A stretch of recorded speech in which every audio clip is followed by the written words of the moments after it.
안녕하세요. 노원개미입니다. 영상 시작하기 앞서 뇌동매매와 추격매매를 줄여드리고 올바른 투자의 기자비가 되기 위해 운영하고 있으니 구독하셔서 많은 정보 얻어가셨으면 좋겠습니다.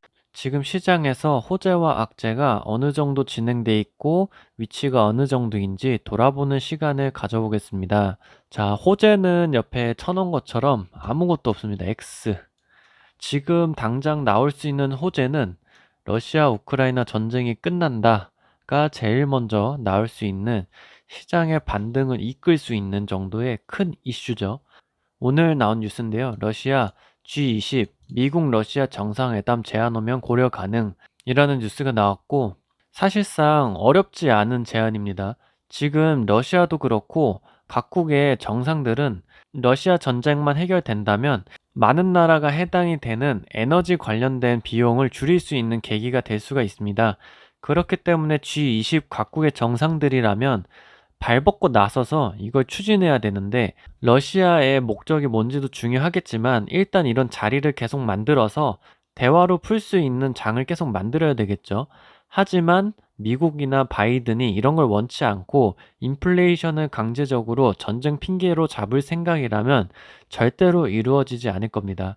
러시아는 이전부터도 계속 우크라이나 쪽에 대화를 하자 하면은 우크라이나에서 싫다, 도발하고 전쟁하고 쏘고 부시고 이런 식으로 계속 이어져 왔는데 러시아가 유리한 쪽으로 회담을 가져가긴 하겠지만 어쨌든 간 자리를 만든 게 제일 중요하다고 생각합니다. 다음 뉴스는 연준에서 4.5% 위에서 금리 인상 중단, 급격한 경기 둔화 위험 언급이라고 말했는데 뉴스 내용을 보면은 사실상 뭐 기존에 나왔던 얘기들이고 뭐 우리는 급격한 금리 인상으로 경제에 제약할 수 있는 수준의 금리에 빠르게 도달하게 됐다며 통화 긴축을 중단하고 경제 지표와 전개 상황을 평가할 수 있는 전략적 프리미엄을 갖게 됐다고 설명했다.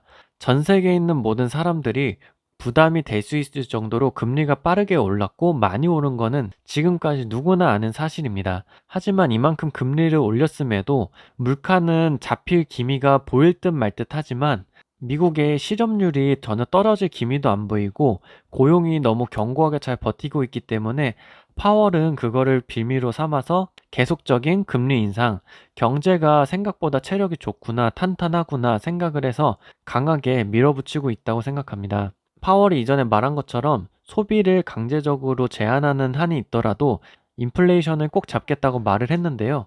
최근에 제가 백화점이나 아울렛을 가면은 주차가 평소보다 훨씬 줄이 길고 사람들이 바글바글 합니다.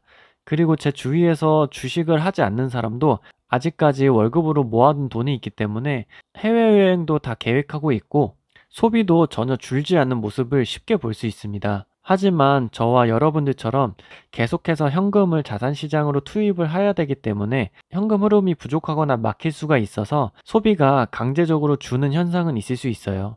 파월이 이런 부분을 노리고 자산시장을 붕괴시키고 금리를 인상하고 있다고 생각하시면 쉬우실 것 같습니다. 그래서 지금까지 러시아, 우크라이나랑 코로나 관련돼서 정리를 해봤는데요. 사실상 금리 인상은 코로나 발 이슈로 시작됐다고 생각하기 때문에 코로나로 대제목을 했고 러시아랑 우크라이나 전쟁이 시작됐을 때 처음에는 곡물이랑 천연가스가 대란이라서 곡물이랑 천연가스가 상승을 해줬고 중간에 러시아랑 우크라이나 뭐 대화 가능성, 평화협정 가능성으로 재건 관련된 종목이 한번 시세를 주었었죠. 그리고 다시 전쟁을 하면서 처음에 곡물 가스주가 다시 상승을 해줬습니다. 최근에 있었던 이슈는 크림대교를 박살내면서 러시아가 핵전쟁 관련된 걸 선포했는데요.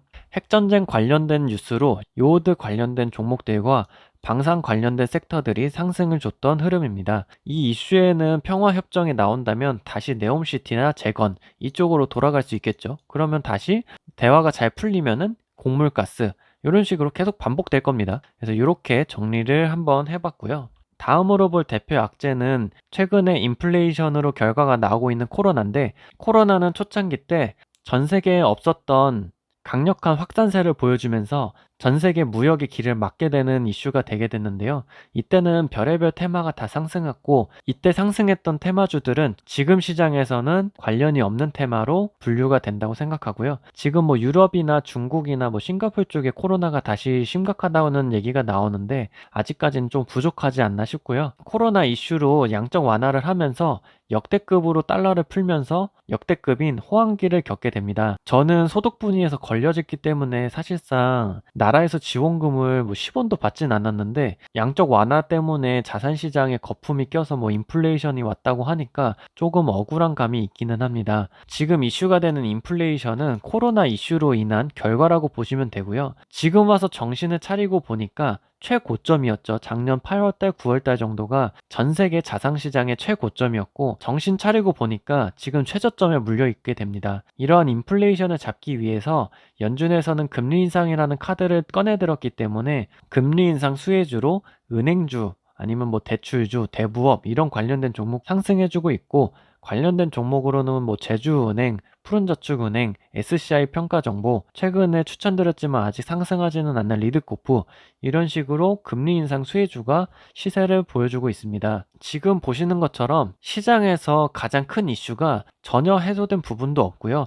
계속해서 반복적으로 왔다 갔다 해주는 모습이기 때문에 러시아 우크라이나가 지금 G20 관련돼서 또 뭐 재건 관련된 이슈가 올라가고 뭐 사우디를 엮으면서 네옴시티 관련돼서 올라갈 수는 있는데 자리는 제가 저번 주에도 말씀드렸지만 뭐 유신, 히림, 한미글로벌은 지금 신고가를 달성해줬고 유신이랑 히림이 다시 자리를 만든다고 말씀드렸잖아요. 제가 지난주에 말씀드렸던 것 같은데 이러한 G20 결과물로 재건 관련된 종목들 뭐 한미글로벌은 지금 신고가를 달성해줬고 유신이랑 히림은 조정을 주면서 잠깐 반등하는 자리를 만들었었는데 이러한 자리를 만드는 부분이 아마 러시아 우크라이나 전쟁에 대해서 이제 해까지 나왔으니까 호재가 나오지 않을까라고 생각하는 매수 주체들이 자리를 만들고 있다고 생각합니다. 오전에도 오픈 카카오톡에서 말씀드렸다시피 신용잔고가 저점이라고 판단해서 추가 매수를 하시거나 물타기를 하신 분들은 아마 현금이 더 묶이게 되셨을 건데 지금은 아무런 지표나 보조지표가 전혀 통하지 않는 장이고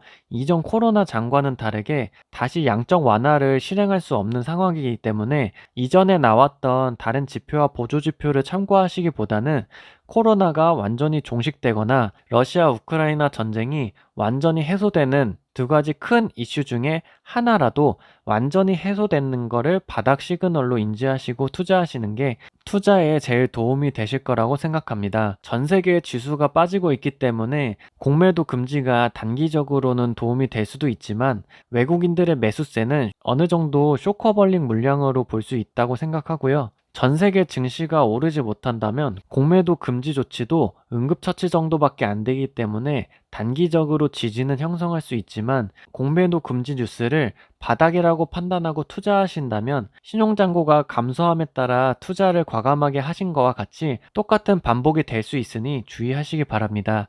오늘 하루도 고생 많으셨고요. 영상 끝까지 시청해 주셔서 감사합니다.